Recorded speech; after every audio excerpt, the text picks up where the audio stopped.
অসংখ্য ধন্যবাদ জানাচ্ছি আজকের এই ক্লাসে। প্রিয় শিক্ষার্থীবৃন্দ, আশা করি তোমরা সকলেই ভালো আছো, সুস্থ আছো, মাহবুবস ইজি ইংলিশ চ্যানেলের সাথেই আছো। বরাবরের মতোই আমরা আরও একটা ইংরেজির টেন্সের ক্লাস নিয়ে হাজির হয়ে গেলাম।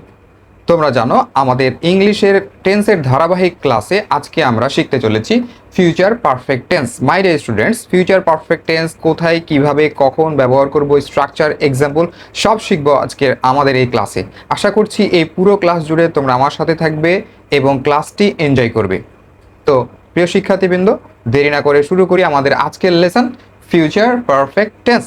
মাই ডিয়ার স্টুডেন্টস, ফিউচার পারফেক্ট টেন্সটা আমরা ব্যবহার করব এরকম একটা ক্ষেত্রে যখন ভবিষ্যতে কোনো একটা কাজ আমরা শেষ করে থাকবো বা সম্পন্ন করে থাকবো, এরকম বোঝাতে আমরা ফিউচার পারফেক্ট টেন্স ব্যবহার করব। মাই ডিয়ার স্টুডেন্টস, খুবই ইন্টারেস্টিং।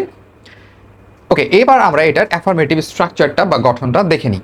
কীরকম গঠনটা? প্রথমেই সাবজেক্ট নিব, তারপরে শ্যাল অথবা উইল নিব, এরপরে আমরা একটা হ্যাভ নিব, এরপরে কিন্তু ভার্বের পাস্ট পার্টিসিপল ফর্ম মানে ভার্বের 3 নম্বর ফর্ম অর্থ হচ্ছে ভার্বের পাস্ট পার্টিসিপল ফর্ম।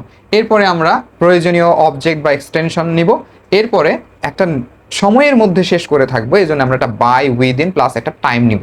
ওকে, একটা উদাহরণ দেখার চেষ্টা করো my dear students. I shall have learn English by 2025।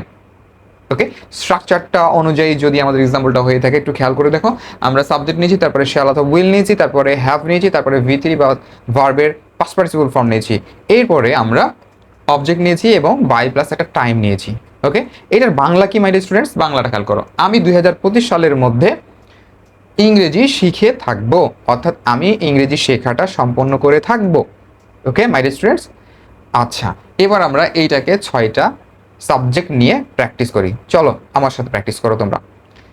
I shall have learned English by 2025। আমি 2025 সালের মধ্যে ইংরেজি শিখে থাকবো। We shall have learned English by 2025। আমরা 2025 সালের মধ্যে ইংরেজি শিখে থাকবো। You will have learned English by 2025। তুমি 2025 সালের মধ্যে ইংরেজি শিখে থাকবে। You will have learned English by 2025। তোমরা 25 সালের মধ্যে ইংরেজি শিখে থাকবে। He will have learned English by 2025। সে 2025 সালের মধ্যে ইংরেজি শিখে থাকবে। They will have learned English by 2025। তারা 2025 সালের মধ্যে ইংরেজি শিখে থাকবে। মাই ডিয়ার স্টুডেন্টস, খুবই ইন্টারেস্টিং না? খুবই ইন্টারেস্টিং একটা স্ট্রাকচার, এবং আমরা এক্সাম্পল প্র্যাকটিস করে ফেললাম, পাশাপাশি বাংলাগুলো আমরা দেখে ফেললাম। কেননা যদি আমরা টেন্স শিখে বাংলাটাই করতে না পারি বা বাংলাটাকে ইংরেজির সাথে কানেক্ট করতে না পারি, তাহলে আমাদের টেন্স শিখে লাভটাই বা কি, তাই না মাই ডিয়ার স্টুডেন্টস?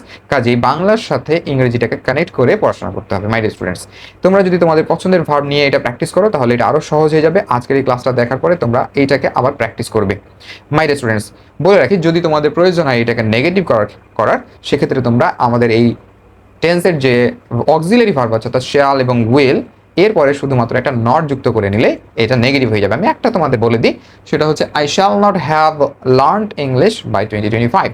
অর্থাৎ আমি 2025 সালের মধ্যে ইংরেজি শিখে থাকবো না। এরকম করে তোমরা বাকি সেন্টেন্সগুলোকে নেগেটিভ করতে পারো। আর বরাবরের মতো যদি তোমরা এটাকে ইন্টারেটিভ করতে চাও সেক্ষেত্রে অক্সিলারি ভার্বটাকে সামনে নিয়ে নিবা।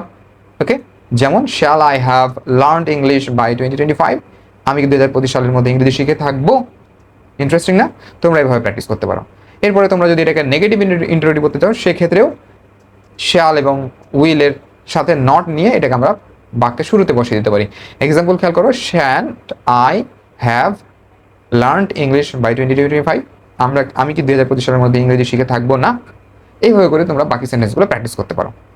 তো বাকি সেন্টেন্সগুলো তুমি প্র্যাকটিস করো এবং ক্লাসটা কেমন লাগলো এটা কমেন্ট করে জানিয়ে দাও, এবং আর কি ক্লাস পেতে যাচ্ছ সেটাও কমেন্ট করে জানিয়ে দাও। আমি সেগুলোর উপরে ক্লাস তৈরি করে আবার হাজির হয়ে যাব। তো প্রিয় শিক্ষার্থীবৃন্দ, তোমাদের সকলকে আবার ধন্যবাদ জানাচ্ছি ভিডিওটি এতক্ষণ পর্যন্ত দেখার জন্য। আশা করি ভিডিওটি তোমাদের ভালো লেগেছে এবং কৃতজ্ঞতা স্বরূপ এই ভিডিওটি তোমাদের ফ্রেন্ডদের সাথে শেয়ার করে দাও। তো শেষ করছি আজকের ক্লাস, আবার দেখা হবে নতুন কোনো লেসনে। আল্লাহ হাফেজ।